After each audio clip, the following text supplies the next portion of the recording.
Chapter 9 Source. Stile crossed the curtain in the morning at the site of the last junction. There was nothing special in Phaze at this place. It was only the slope of a lightly forested hill. Whatever had fed the message in was gone. There were not even footprints after 2 months.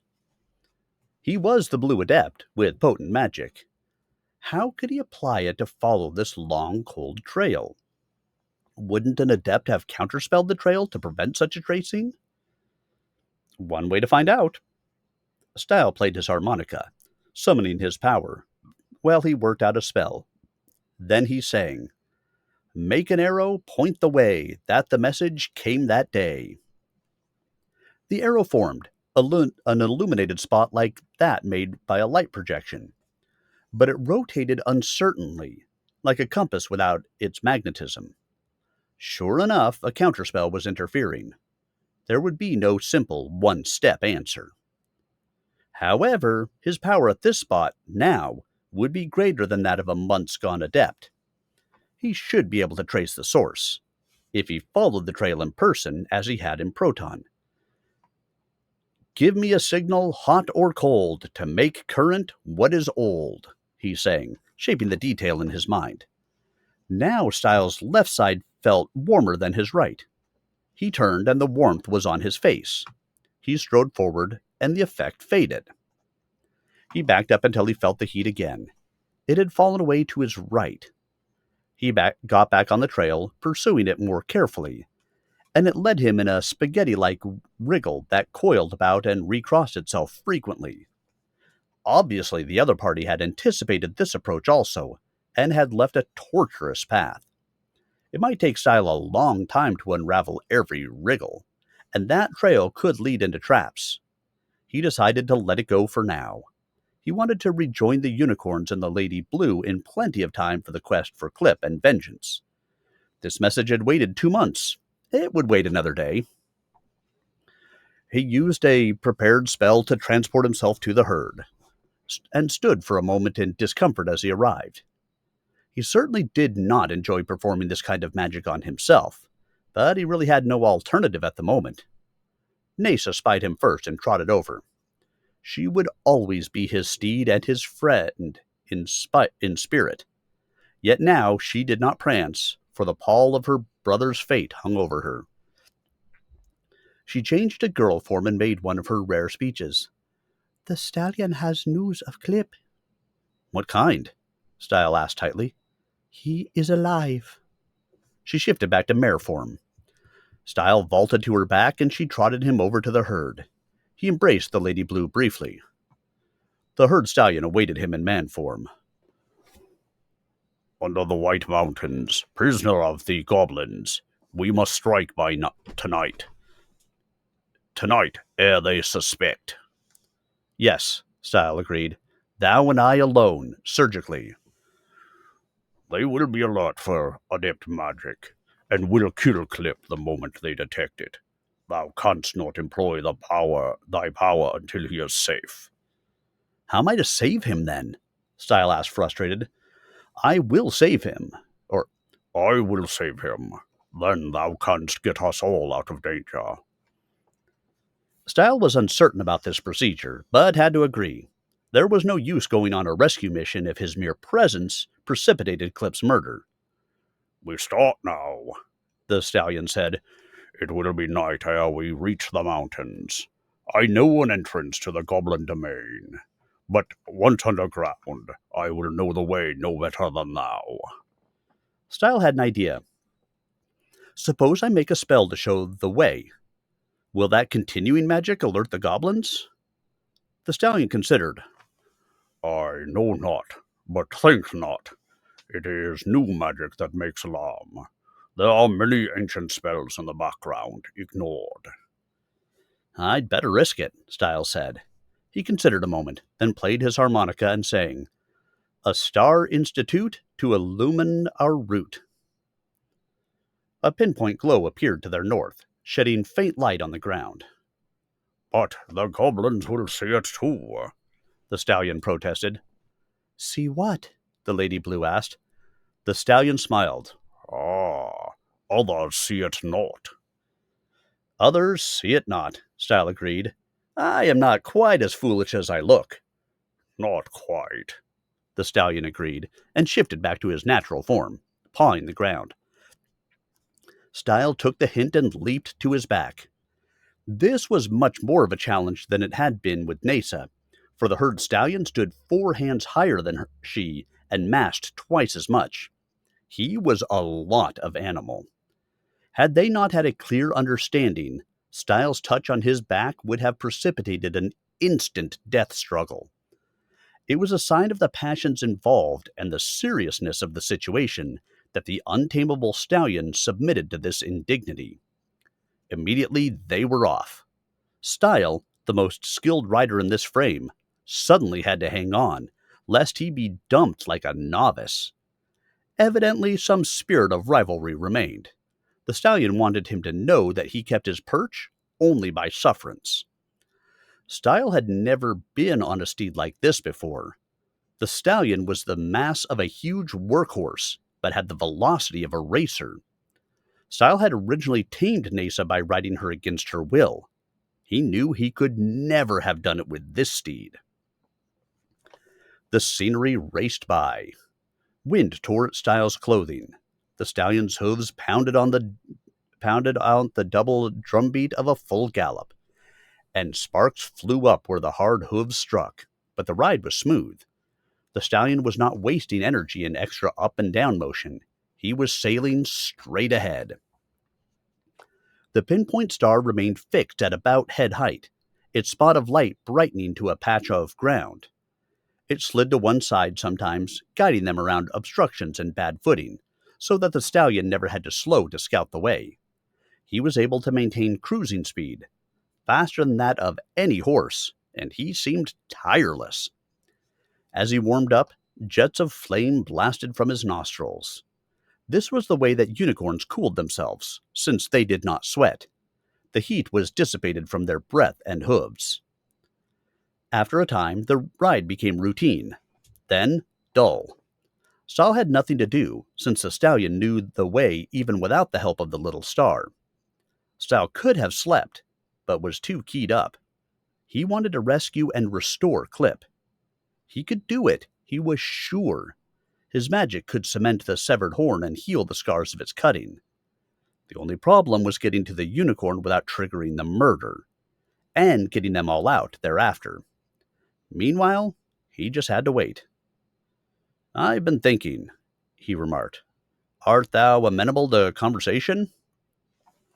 The stallion blew an affirmative accordion note. He, too, was bored by this stretch. "Thou art a powerful creature," Stile said. "Surely the goblins will recognize thee as readily as me. I can be taken for an elf, but thou canst only be a unicorn, even in man form. The snub horn gives thee away." The stallion blew another note of agreement. Stallions could change form, but retained vestigial horns in all forms. This was because the horn was the seat of the unicorn's magic. Without it, the creature was no more than a horse, unable to play music or change form. If an alternate form lacked the horn, the unicorn would not be able to change back to equine form. This was plainly unacceptable. The human form was not one any self-respecting unicorn would care to be stuck in for long. "Thy dragon form is no better than thy man form for concealment," Stile continued. "True, it could penetrate the goblin domain, but would create great alarm, for no one ignores a dragon. When thou didst approach Clip, the little monsters would surely realize thy nature and intent." The unicorn noted with a thoughtful chord.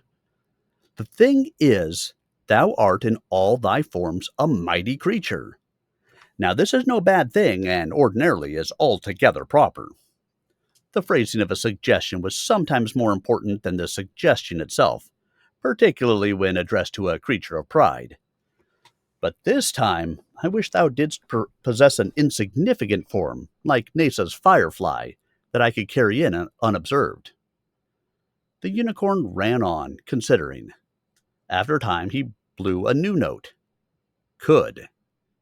The notes were not really words, but pitch and inflection conveyed definite meaning, and Stile could usually interpret them when he put his mind to it.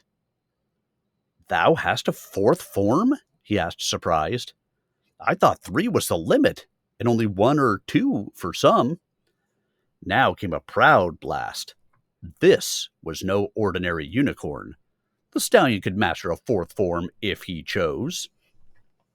"That's great!" Stile exclaimed. "Couldst thou work it up in time for tonight? I know it takes a considerable act of discipline to implement a new form, and there is so little time."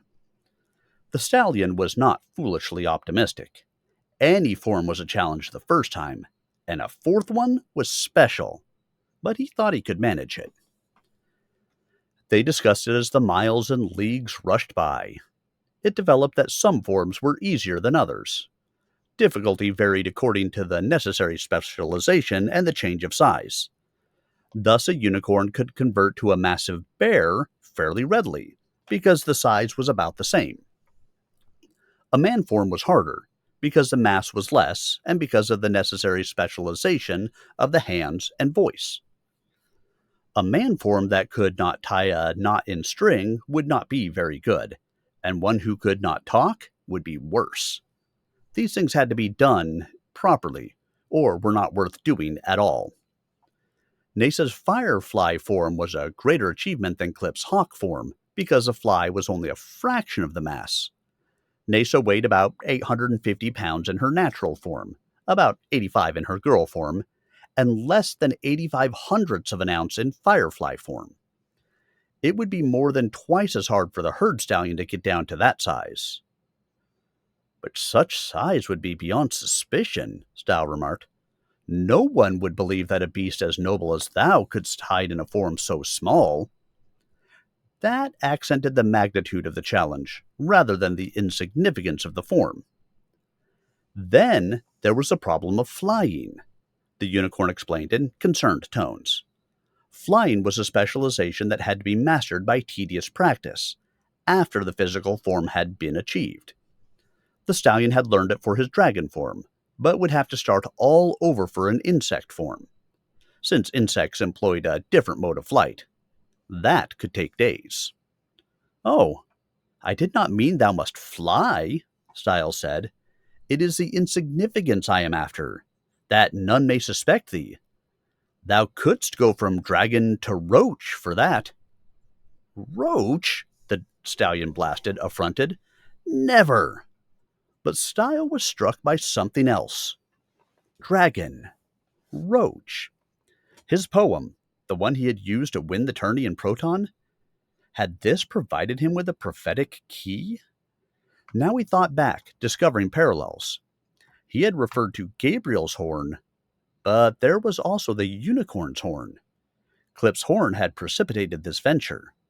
He had also referred to trying to cheat fate, but he had won his biggest bet because of cheating by another citizen. How far did this go? How far indeed?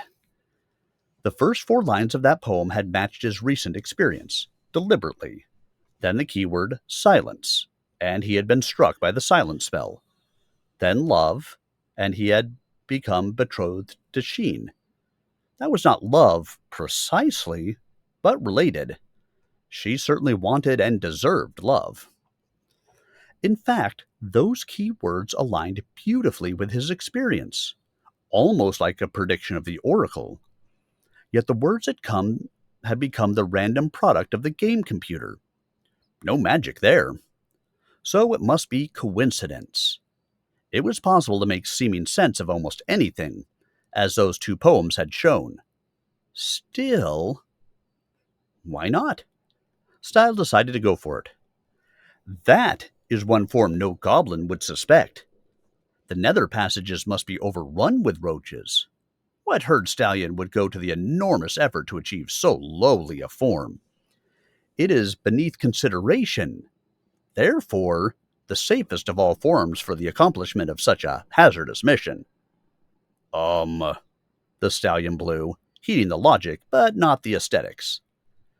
"Actually, some roaches are quite elegant," Stile commented innocently. "When I was a serf in Proton, I had to deliver a horse to the dome of a citizen who specialized in exotic creatures. He had a roach farm with some quite beautiful specimens. I remember some deep red ones, huge and sleek, surely the royalty of roaches, and others were frilly, like butterflies, only without wings. Enough! The unicorn snorted. He veered to a tight copse of trees and slowed.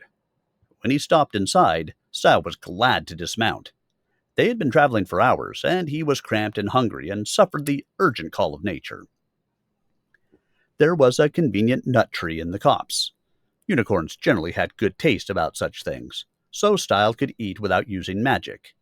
There was also a small spring. This was really an oasis, probably known to every wild creature. There was a real advantage of traveling with such an animal. Not only protection, but also the convenience of familiarity with the terrain.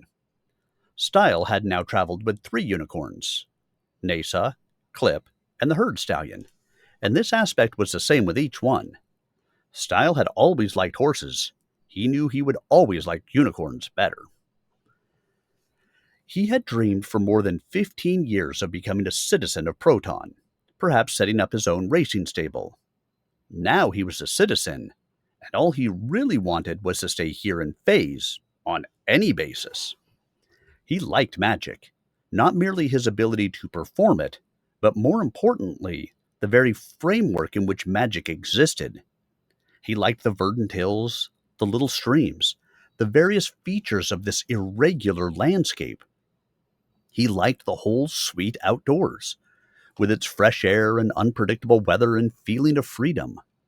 Oh, there were horrors here, but even so, it was a better world than Proton. 3 centuries of unrestricted development and narrow exploitation had destroyed the environment of Proton, so that comfort now existed only within the force field domes. Stile liked civilization, but after encountering Phaze, he feared it was at too great a price. Stile became aware of a warm sensation on the left side of his face. Oh, yes, his spell to trace the sender of the message that had brought him Sheen was still in operation. Old spells never died, and faded away only slowly. Which inertia was fortunate, since any given spell was effective only once. The warmth was faint, indicating that he was far from the source, but at least he could trace it down still. He would do so the moment Clip was safe. He heard a musical groan, as of someone stepping on an accordion. The stallion writhed, shimmered, and shrank to a gross, many-legged lump of flesh. A spell leaped to Stile's lips, but he choked it back, realizing that this was not a magic attack. It was the stallion's effort to master a new form. Stile ambled over, peering down at the grotesque caricature of a roach. Now that is the ugliest insect I've ever seen, he remarked. But certainly the biggest. Indeed, it was almost the size of a man. The monstrous bug waved its feelers, thrashed its legs about, and blew a furious peep from the miniature horn on its snout. Then it swelled rapidly into stallion form again, snorting fire from the effort. "Oh, it's thou!" Stile exclaimed innocently. "I was about to step on it." The stallion glared and gave a snort that singed the hairs on Stile's arms. Then he tried again. This time he got the size right, but not the shape. He became a miniature unicorn. "I'm afraid that won't do," Stile said around a mouthful of nuts. "The goblins know that's not a normal corn size." The stallion reformed, pawing the ground. Obviously, he was putting forth terrific effort. His hooves were beginning to glow red, and wisps of smoke rose from his ears. A third time he tried. This time he got it right. Normal-sized roach with a silvery body and golden head. The bug took one step and exploded back into the stallion. He just had not been able to hold it for more than 2 seconds. "Maybe you'd better let it rest for a while," Stile suggested. "Give your system time to acclimatize to the notion. We're not at the goblin demesne yet." The stallion played an affirmative chord. Stile conjured 10 pounds of fine oats for the equine repast, then stood abashed. He should not have used his magic here, but it seemed no one had been paying attention. Maybe that was not the kind of spell the enemy was looking for. In due course, he remounted, and they were off again. The strength of this unicorn was amazing. Having run for hours and struggled to master a difficult new form, he was, after this brief respite, galloping at unreduced speed.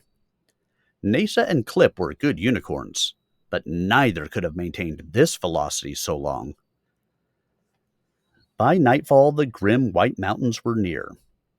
The stallion had been moving toward them at a slant, northwest, circling the domain of the ogres. No need for any ogre trouble this trip. Actually, Stile had settled with the ogres, establishing that he was not their enemy. But ogres were not too bright, and there could still be trouble.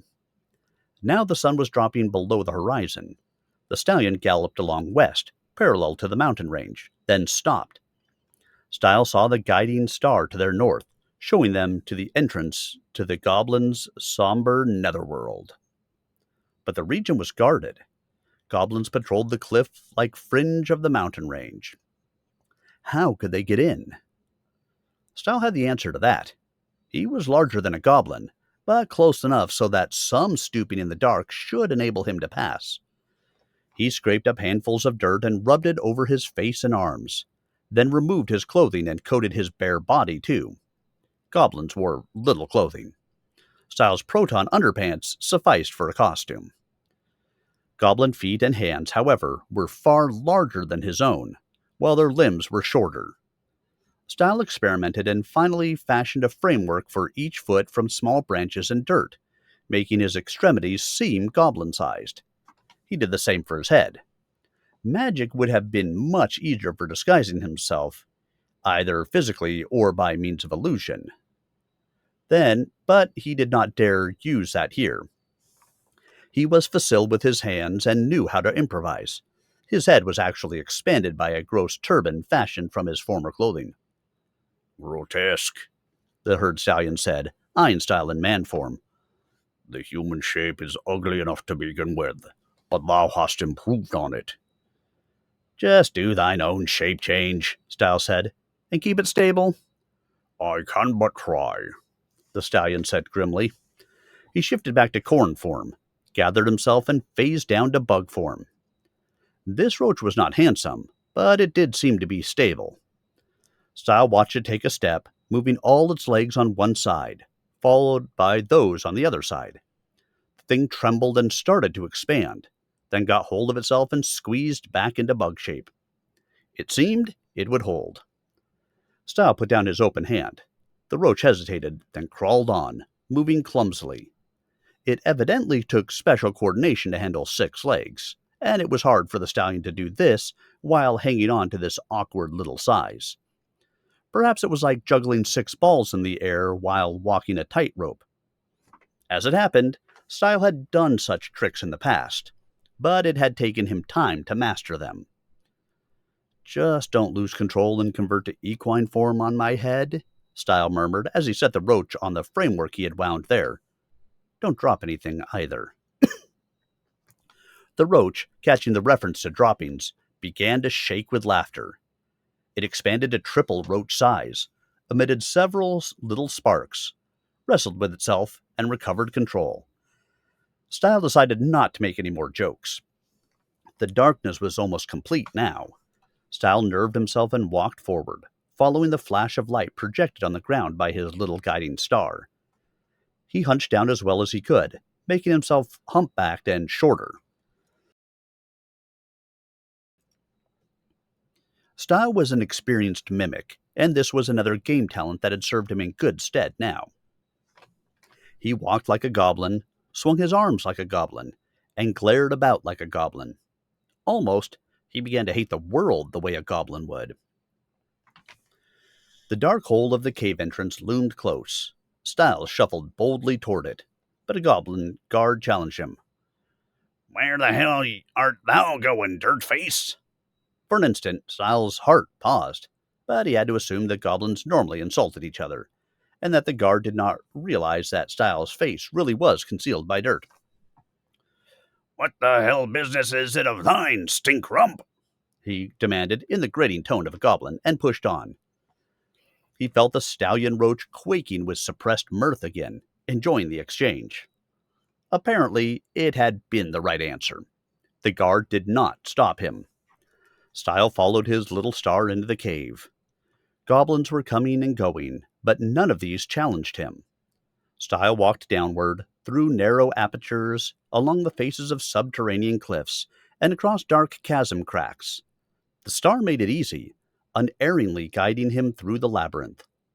What might have taken him hours to figure out only took minutes.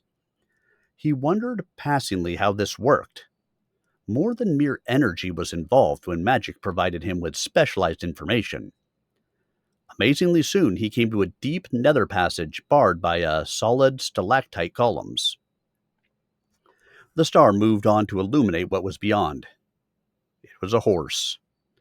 No, not a horse, a dehorned unicorn, so grimed that his natural color hardly showed, standing with head hanging, bedraggled, evidently lacking the will to live, but unable to die. Clip. Stile heard a tiny accordion note snort near his ear. The roach was seething. No unicorn should be treated like this. Half a dozen armed goblins guarded the unicorn. 4 were leaning against the wall. 1 was drinking a swig of something foul, and the 6th was entertaining himself by pricking Clip with the point of his spear. The forlorn unicorn hardly even winced. He seemed beyond the point of resistance, and did not make a good subject for teasing. Blood streaked his once glossy blue coat from prior cuts, and his mane was limp and tangled. Flies swarmed, yet his tail hardly twitched to flick them off. Stile heard the roach on his head breathing hard, with accordion cord wheezes. The herd stallion suffered no one to treat a member of his herd this way, and was in danger of exploding again. "Nay, stallion," Stile whispered, "thou must hold form until thou dost get inside. Neither I nor any of thine other forms can pass these bars mechanically. They are too strong and tight. Go inside, warn Clip, then take action against the guards before they strike." The stallion blew a low note of agreement. Stile put his hand to his head, and the roach climbed on it. Stile set the roach on the floor in the corner near the bars. "Hey, who art thou, rockhead?" a goblin guard cried. Uh-oh. He had to distract attention from the roach, lest a goblin spot it and idly step on it. The herd stallion was vulnerable in that form, and could not shift quickly enough to counter an abruptly descending foot. "I just want to see the creep," Stile said. "I heard you got a horse head in here without a horn." "That's none of thy business," the goblin snapped. "No unauthorized idiots allowed. That specifically means thee." The roach was now crawling uncertainly along the wall. Obviously, it wasn't used to clinging to vertical surfaces, but didn't want to get stepped on. Progress was slow, so Stile had to stall longer. "Oh, I do have business here, muck snoot," Stile said, and of course that was the truth. "I've come to take the corn away." "Our crazy, man-face. We have orders to kill this brute as soon as our armies finish massing and the enemy adept be trapped. He's not going anywhere." So they weren't going to let Clip live, regardless of Stile's response. And they expected to trap Stile himself. This was a straight kidnap hostage murder plot. No honor among goblins.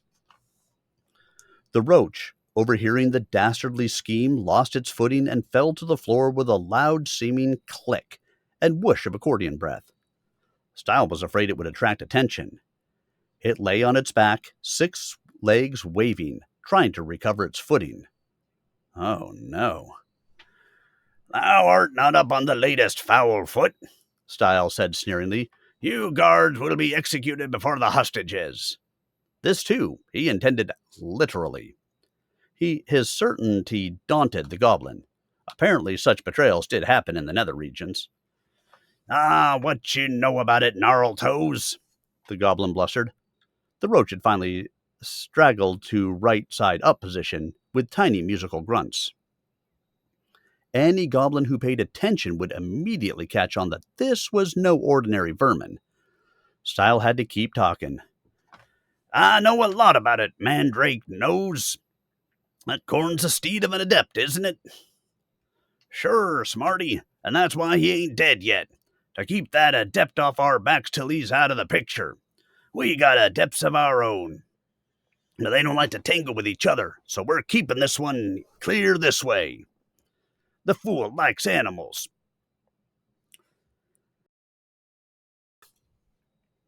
We're just doing our job here. No reason to wipe us out. He looked at Stile uncertainly. Is there? The roach had finally reached Clip. Stile relaxed. Just a few more seconds, and it would be all right. How about what that other adept thinks? Once he knows thy part, he'll come for thee. And what other adept would breathe a spell to help thee? But as he spoke, Stile saw Clip lift a forefoot, eyeing the roach. He was about to crush it, not realizing its identity. Clip, no! Stile called. Then things happened one on top of another. All 6 goblin guards whirled, scrambled, and looked up, depending on their starting positions, to orient on the hornless unicorn. The magic roach let out a cord and scuttled away from Clip's poised hoof. Clip's head jerked about, his ears rotating to cover Stile. It's a trick, the goblin nearest Stile cried. This creep's been bugging me about the hostage. Kill him! It wasn't clear whether he referred to Clip or to Stile. It hardly mattered. The alarm had been sounded. 2 goblins thrust their spears at Clip. One stomped at the roach. The one nearest Stile poked his spear through the bars to skewer Stile. The remaining 2 set up a scream for help.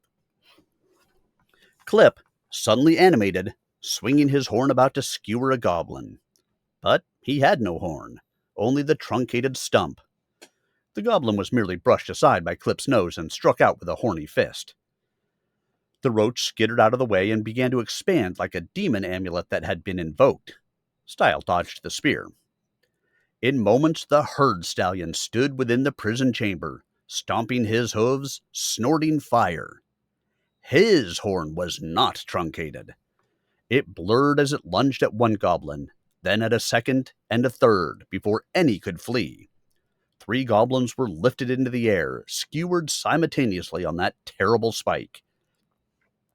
Clip charged the goblin who was poking at Stile, crushing the creature's head with a blow of a forehoof. But the 2 others were running down the far passage, too narrow for the unicorns to follow, crying the alarm. Stile ready to spell, but paused. So far, he had not used magic, and now that he knew that there was an enemy adept involved here, he did not want to give himself away 1 second sooner than necessary. The goblins did not know it was a blue adept who was in their midst, so the other adept might not know either, until Stile gave himself away by using magic. But now there were 2 unicorns in the prison, and the main goblin mass was stirring in the bowels of the mountain. The stallion could use his roach form to escape, but Clip could not change form without his horn. Stile could change Clip's form for him, but that meant magic of adept signature. Stile could also melt the bars away with magic, if they were not the magic resistive type. That must have been how Clip was brought here. The enemy adept had spelled him through. If he had to use magic, he might as well tackle the most important thing first. How he wished discovery had been delayed a little longer. Clip, here to me, he called, bringing out the thing he carried like a spear. It was Clip's severed horn. The unicorn stared, almost unbelieving. No doubt he had thought the horn destroyed. My power can restore it, Stile said, holding the horn out, base first. Clip came and put his head near the bars. Stile reached through, setting the horn against the stump. Restore the horn of this unicorn, he sang. willing the tissue to merge, the thing to take life again.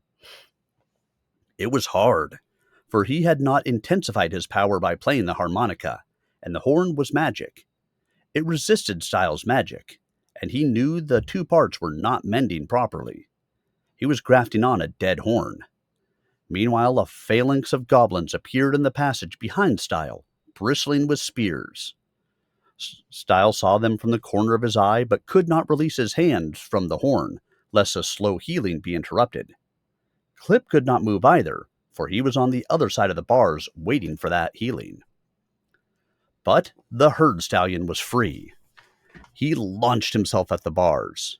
"No!" Stile cried in alarm, knowing the stone was too strong for the animal to break. But the stallion shifted in midair to roach form, sailed between columns, and shifted on Stile's side to dragon form.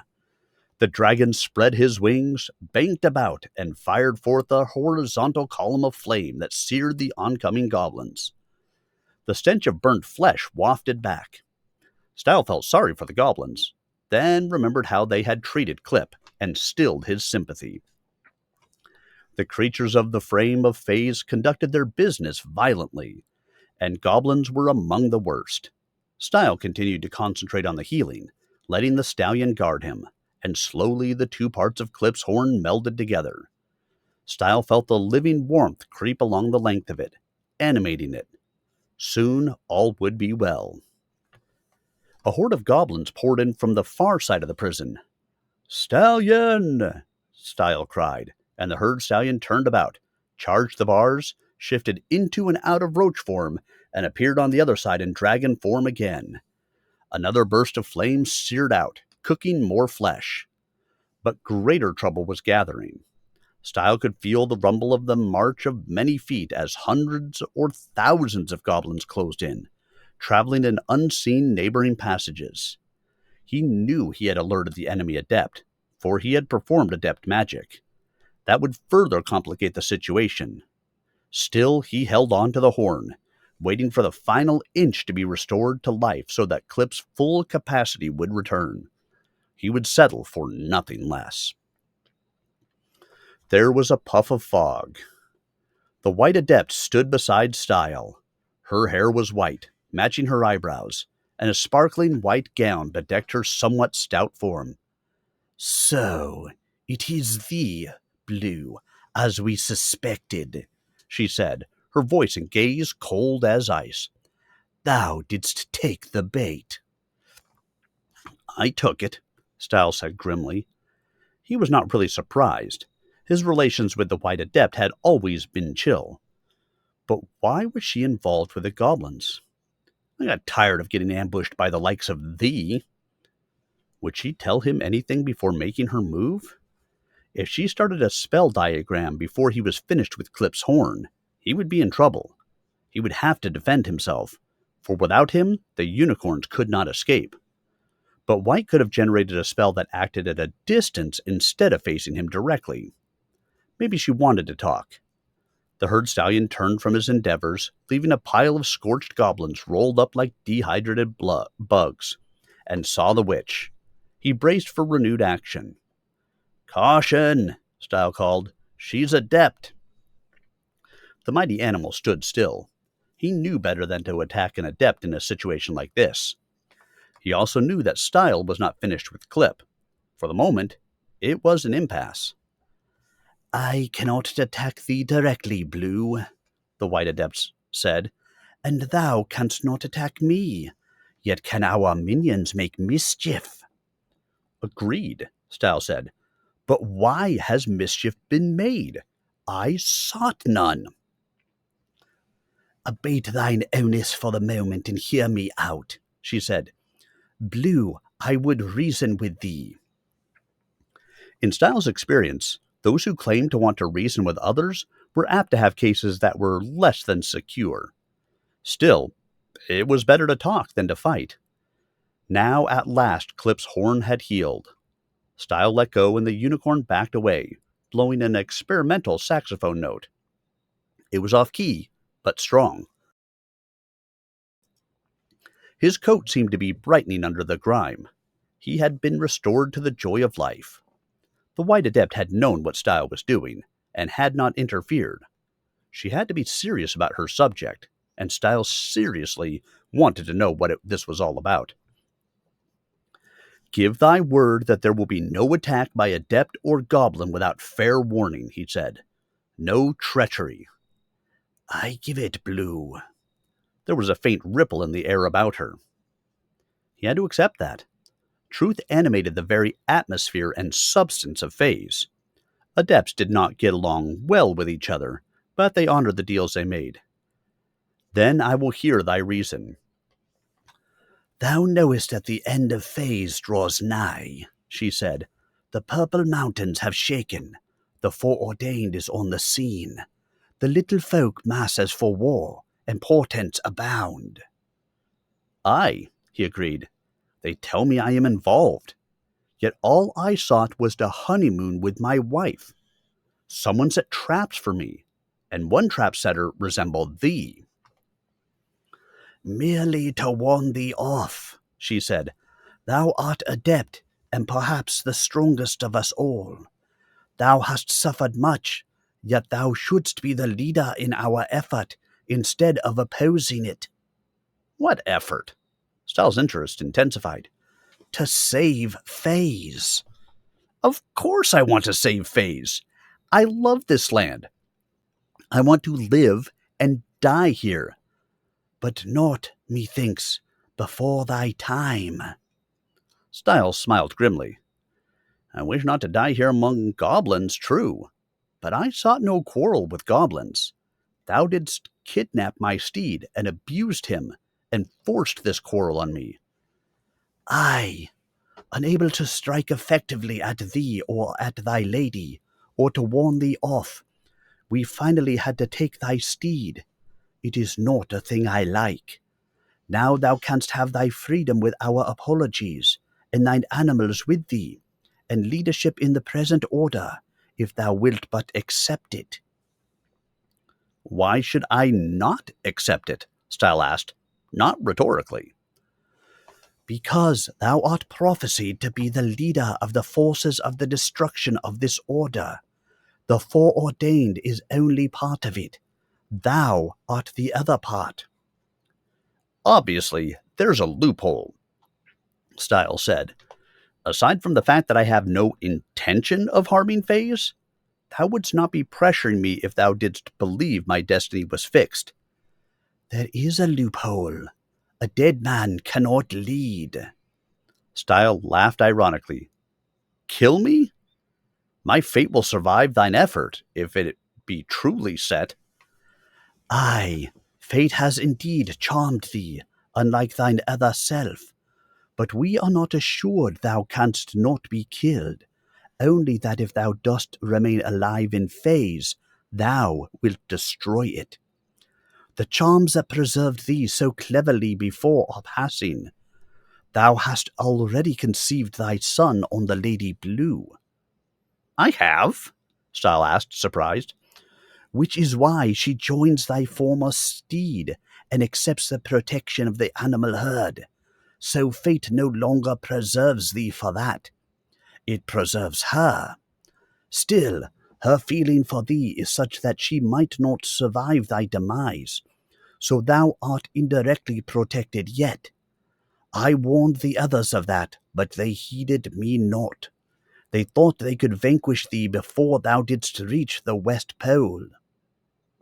"They?" "The other adepts. We are all patriots in the end, Blue. We all must needs try to save our land." She seemed sincere. "All the other adepts are against me?" he asked incredulously. "All except Brown. The child wavers. She likes thy steed." Stile remembered how Nasa had given the little girl a ride. It seemed that kindness had paid a dividend. What of Yellow?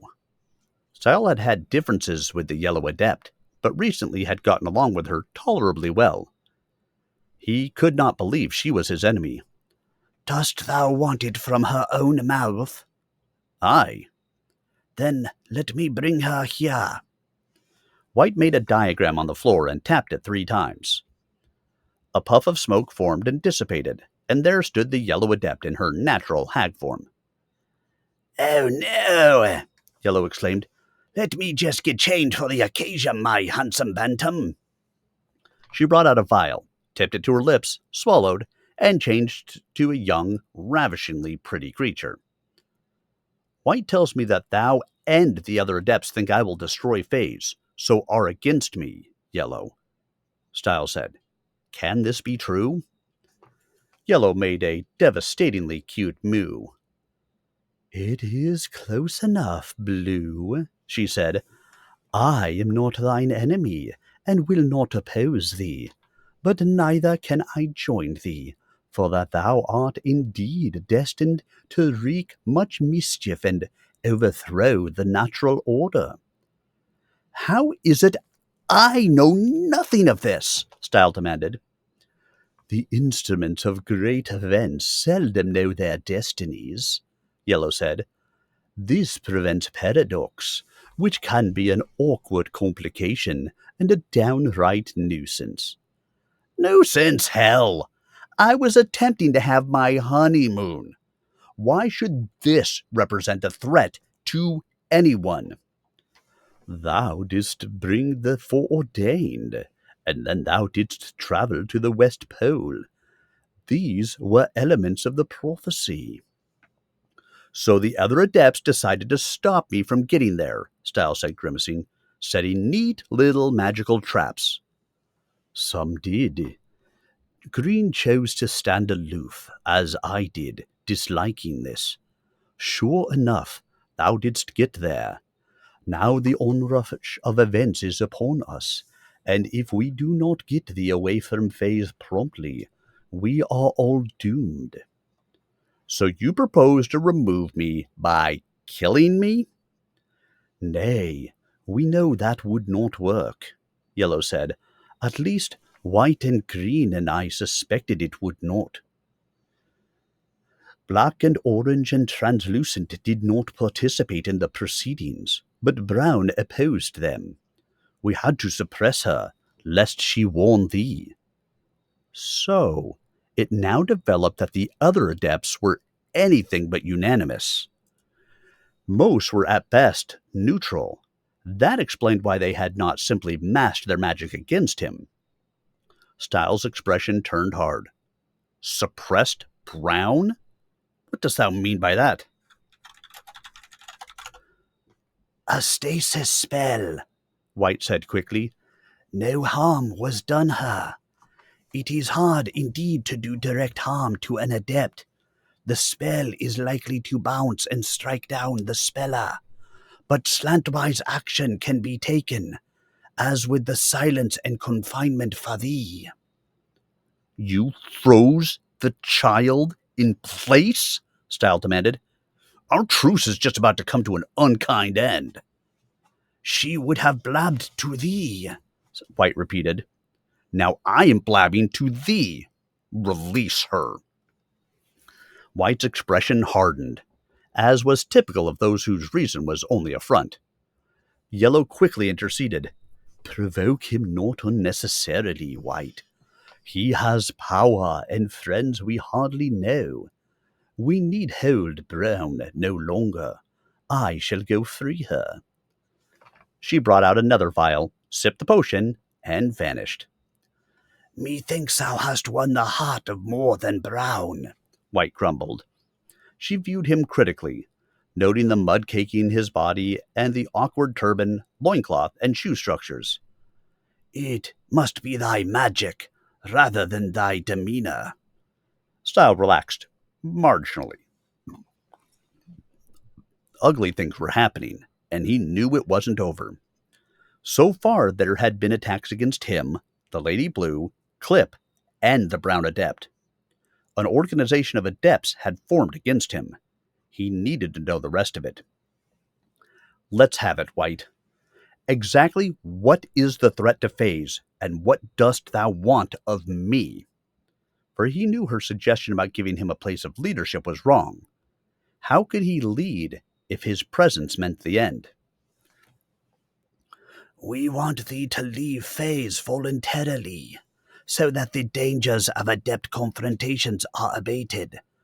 Thou canst take Lady Blue and aught else thou wishest, cross the curtain, embark on a Proton spaceship, and depart for the farthermost corner of the universe as that frame knows it, never to return.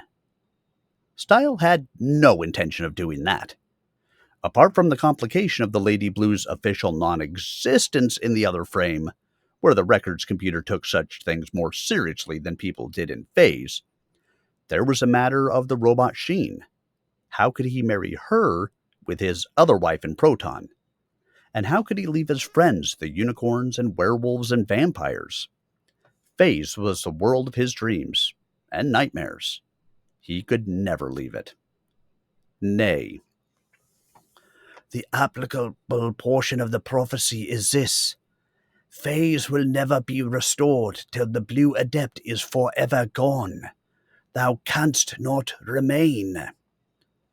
I have had some experience with misinterpreted predictions, Stile said. Restoration of Phaze after my departure is hardly synonymous with my destruction of it, which I maintain is no intent of mine. Thou hast answered only a fraction of my question, and deviously at that. I am getting to it, Blue. The goblins guard an apparatus from the other frame, protecting it from all threats. The end of Phaze will come when that device is returned. The goblins guard it blindly from harm. We would prefer to destroy it. So, the collusion of adepts with goblins is rife with internal stress, Stile observed. Doubtless the goblins know not of this aspect. Doubtless they suspect, however, White said. Surely the massed power of the adepts can prevail against mere goblins, Stile said, pushing at her verbally. Any one of us could enchant the entire species of goblins into drifting smoke. Thou might, Blue. Few others could. But this device is a special case and cannot be attacked directly. Anything can be attacked, Stile said. Some things with less success than others, though, as seems to be the case when adepts attack adepts. Nay, this device is what is called in the other frame a computer. A computer can't operate in Phaze. No scientific device can. Except, he remembered, near the West Pole. This one has a line running to the West Pole. Parallel thoughts. Maybe, if we could figure out how to use magic in its circuits. Aye, it functions partially and has many thoughts. Some concern thee, which is why we did not wish thee to make connection with it at the pole. How canst thou know this if the goblins let thee not near it? In fact, why do the goblins allow adepts in their domain? Seeing the likes of thee would destroy what they endeavor to guard from harm. The goblin folk are not unduly smart, she said with a fleeting smile. But smart enough to keep adepts away from the device. They cooperate with us to some extent because they know that we oppose thee, and thou art one who will take the contraption from them and return it to Proton frame, where it seems it will wreak all manner of mischief on both frames. So it is an uneasy alliance, but it will do. All of us, adept and goblin alike, wish to save Phaze. And I wish to destroy Phaze, Stile said. Or so you other adepts choose to believe. Because of some fouled-up prophecy. No matter that I love Phaze, you believe that not. Nay, Blue, this one is not distorted. Thou wilt return the thing to Proton, and thereby destroy Phaze, and only thy departure can alleviate that. Stile was annoyed by this insistence. There had to be some flaw in the logic. How dost thou know the prophecy is true? The computer itself made it. And what relevance can the guess of an other frame contraption have? Thou dost credit it with the accuracy of the oracle. She nodded, and Stile's mouth dropped open. Oh, no, he exclaimed. It is so, she affirmed. The computer is the oracle. That is how it defends itself from the likes of us. Any thrust we can conceive against it, it anticipates and foils. Its means are devious, but effective. We dare not attack it directly. Now let me back up, Stile said. Thou didst offer me peace and fortune in Phaze, then told me I have to get out of Phaze forever or be killed, so that I won't destroy it. Surely thou perceivest the contradiction. Where is the lie? Nay, Blue, she said. We adepts differ some amongst ourselves about our manner of dealing with thee, so there may be seeming contradictions. It is a fair offer, if thou dost but accept it. Cooperation or exile. We fear thou wilt not. Try me, White. Her glance played across the cavern, indicating the unicorns and goblins, all waiting for the settlement of adepts. Needs must we have greater privacy than this, she said. Thy spell or mine? Mine, he said. He played a bar of harmonica music, then saying, Give us a globe that none may probe. And about them formed an opaque shield that cut off all external light and sound. In a moment, light flared, as the witch made a spell of her own. Now, before we suffocate, she said, I'll give it to thee without artifice. We want thee to destroy the oracle. Only thou canst do it, for thou art its tool. It will admit thee to its presence, if thou canst get somehow past the goblins, and thy power is great enough to do the deed. Destroy that evil machine, Blue, and Phaze will be saved. This is the loophole we dare not voice aloud. Only if it returns operative to Proton can it act to destroy Phaze, and it cannot foresee its own demise. Do this, Blue, and all other prophecies are null. We then shall have no onus against thee, and thou canst govern in Phaze. Thou art asking me to betray a consciousness that trusts me? Stile said, disturbed. That has never been my way. Agreed. Thou hast ever been honorable, Blue, which is why I trust myself to thy power here. It is no fault in thee that causes us to oppose thee. It is only that it is in thy power to save or finish Phaze. Save our land and suffer our gratitude. Try to destroy it and suffer our opposition.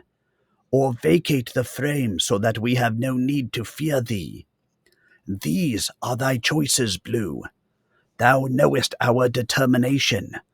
We are fighting for our lives and world. We are not limited by thy scruples, and our masked magic is stronger than thine. Thus united, we can attack thee directly. Oppose us not gratuitously. It was a fair ultimatum, but Stile found he could not take the easy way out. I love Phaze, he repeated. I want never to leave it. In addition, I am now a citizen in Proton, with considerable wealth. I shall not sacrifice my place in both frames by forever departing the planet. That leaves me with two choices. Join thee, or oppose thee. I know nothing of these prophecies thou dost speak of. Why should I try to destroy a device that has done me no harm?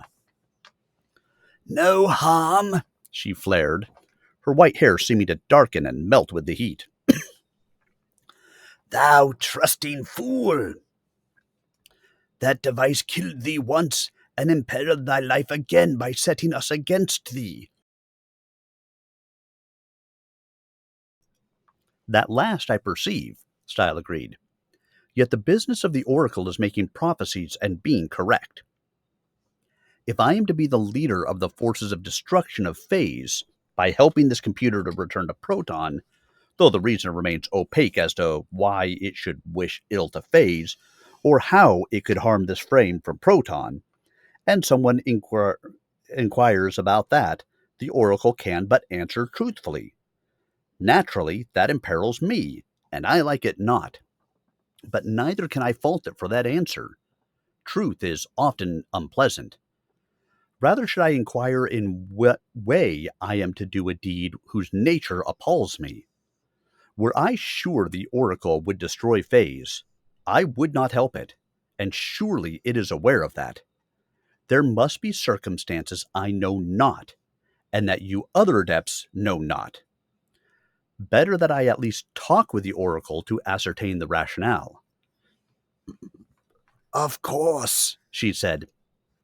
That is thy sensible response, and surely the machine is expecting thee to come to it. That makes it possible for thee to destroy it. Or to help it to destroy Phaze, Stile said wryly. At the moment, I intend to do neither evil, but cannot see what rationale would sway me either way. Then consider this, Blue. It was the oracle who hinted at the doom of the Red Adept and started her mischief against thee. She killed thine other self and attacked thee in Proton, but it was the oracle who motivated her. If thou dost seek vengeance for the murder of the Blue Adept, seek it at the source, the infernal oracle. This is no sweet contraption like thy golem mistress, Blue. It plays the game savagely. But all its predictions were true, Stile protested, experiencing a trace of doubt.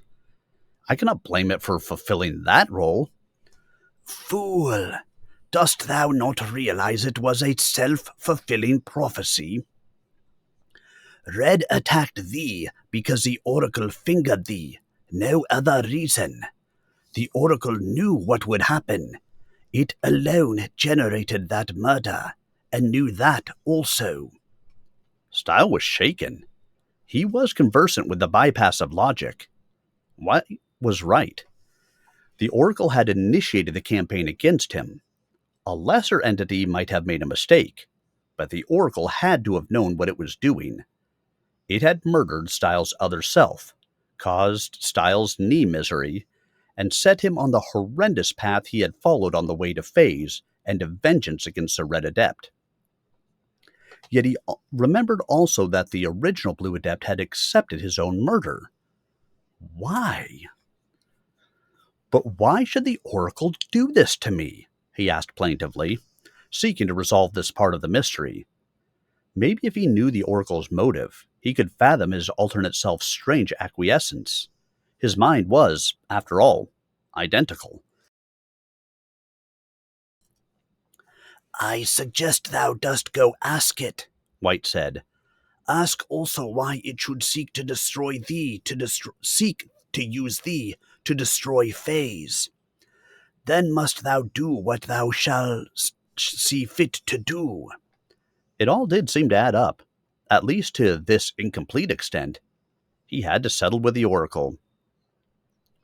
I will go ask the machine, and then do what I see fit to do. I meant that facetiously, the White Adept said. We do not believe the computer will allow thee to approach it unless it knows thou wilt side with it. I have made our case to thee, but thou hast not reacted with proper fury. Something we know not has influenced thee against us. The knowledge of his other self's acquiescence.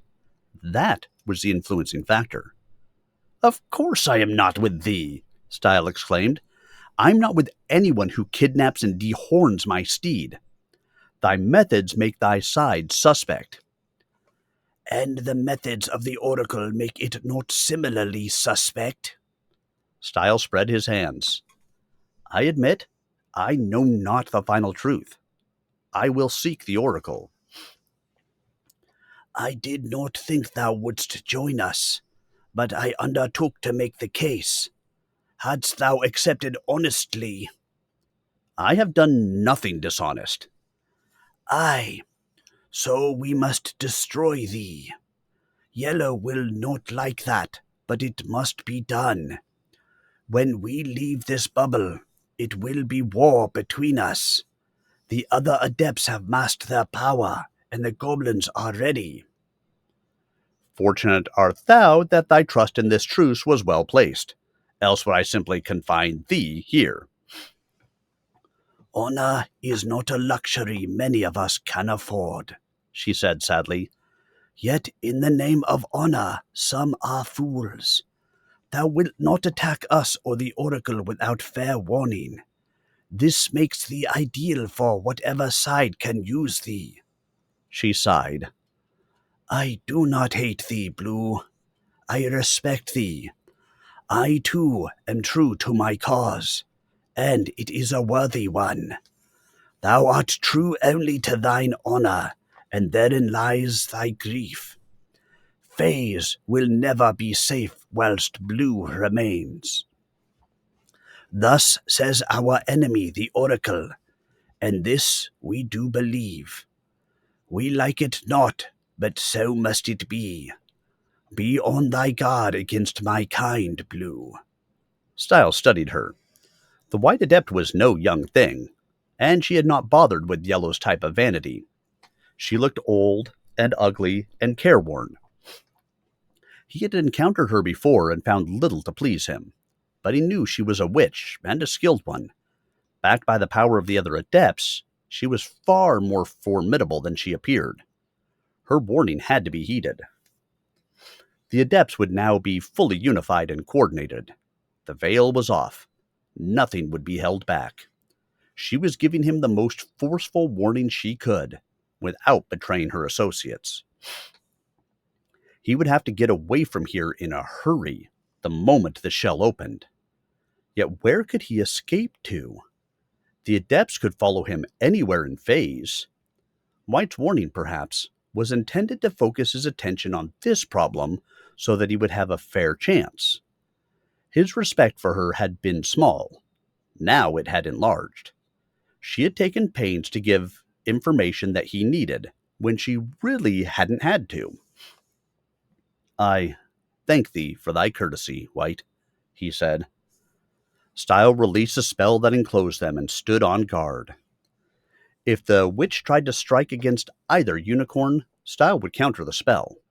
By the same token, if he started magic against the lurking goblins, she would block it. Since no spell could be used twice, it was sheer waste for Adept to squander magic against Adept. Their special powers would cancel each other out, until the other Adepts oriented, and she had told him they were ready. He was outgunned and would have to move fast so that they could not keep proper track of him. We must travel, Stile cried. I must stave off magic. You two handle the rest. He vaulted aboard the nearest unicorn, which happened to be the herd stallion. Clip was now outside the prison, probably having shifted to hawk form to pass by the bars. That meant he was back in full health, but Stile was happier riding the stallion, whom he knew to be in full possession of his powers. Clip might tire quickly. The stallion blasted out a medley of chords. Goblins had appeared in the passage. They hastily faded back, heeding the warning. Clip went to hawk form and flew ahead, leading the way. The stallion launched himself forward. Stile was only peripherally aware of these details. His attention was on the White Adept. As the stallion moved out, she started drawing a symbol in the dust on the floor. Stile sang out a spell that was mostly in his head. Dust gust. The dust stirred up into a cloud, gusting about the cavern. The witch was unable to complete her sketch.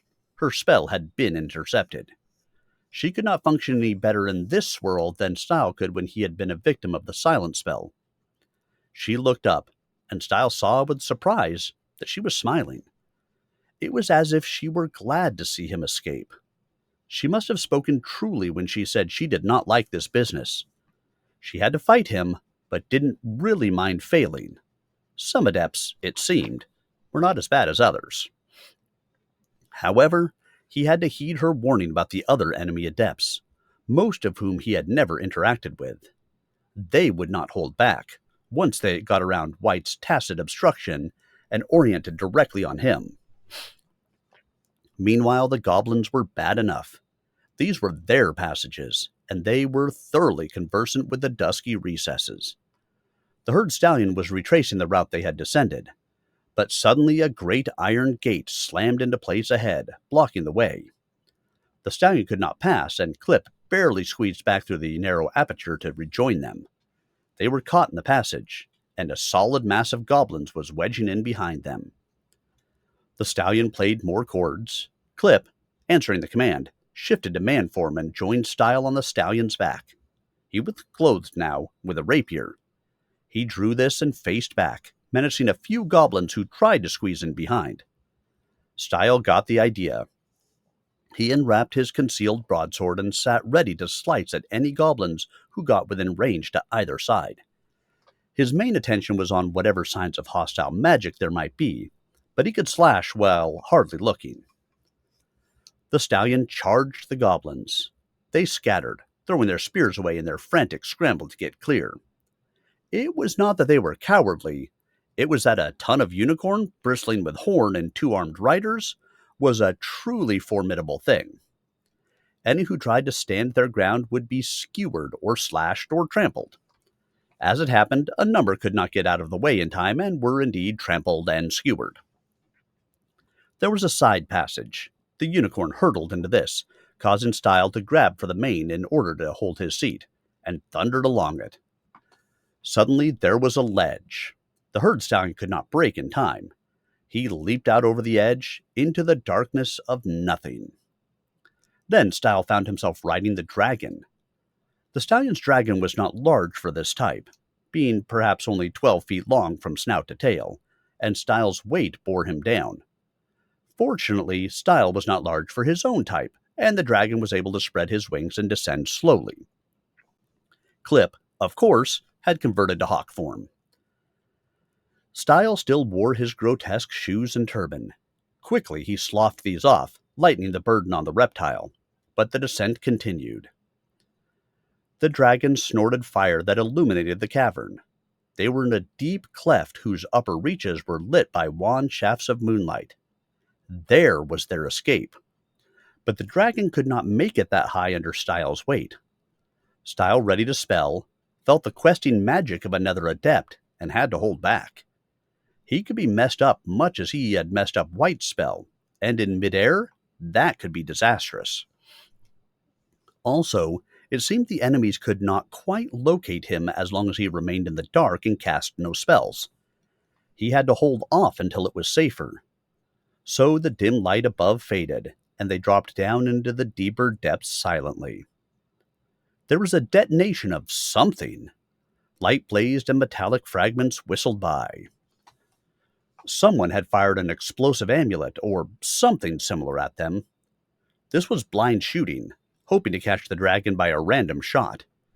The assailants did not have a perfect fix on Stile's party. Now he was certain that if he used defensive magic, he would give away his location. Better to lie quiet, like a submarine on a water planet, and hope the depth charges missed. The dragon tried again to rise, but could not. Stile felt the body heating with the effort. This could not continue long. There was a pop behind them. The stallion dragon turned his head to send back a jet of flame, and the light showed a griffin, an enemy-headed lion, the next enemy adept sending. "Uh-oh," Stile murmured. "Can't hide from that." But the stallion was burning hot from his exertions.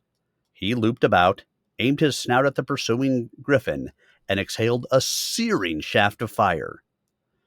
The griffin squawked as it was enveloped in flame. The blaze of its burning wings lit up the entire cavern. It tumbled down to the water, smoking feathers drifting after it. But the next sending was another dragon, a big one. Its chest pumped like a bellows, building up pressure for a devastating blast that would incinerate Stile and the stallion. The enemy was now fighting fire with fire. The hawk winged at it, too small and fast for the dragon to catch or avoid. The dragon ignored the bird, knowing nothing that size could dent its armored hide. The enormous metal foil wings beat swiftly, launching the dragon forward. The hawk dived, zeroing in on the dragon's head. Stile could only watch with dismay, knowing Clip was throwing away his life in a useless gesture, a diversionary effort that was not working. He could not even think of a preventative spell on this too brief notice. The dragon opened its monstrous mouth to take in the tiny missile, and Clip changed abruptly to unicorn form. He struck horn first, piercing the dragon's head, his horn passing from inside the throat right on between the eyes and out, penetrating the little brain on the way. The strike was so unexpected and powerful that the monster simply folded its wings and expired. It plummeted to the water, while Clip changed back to hawk form and flew clear. "Well done!" Stile cried, amazed and gratified.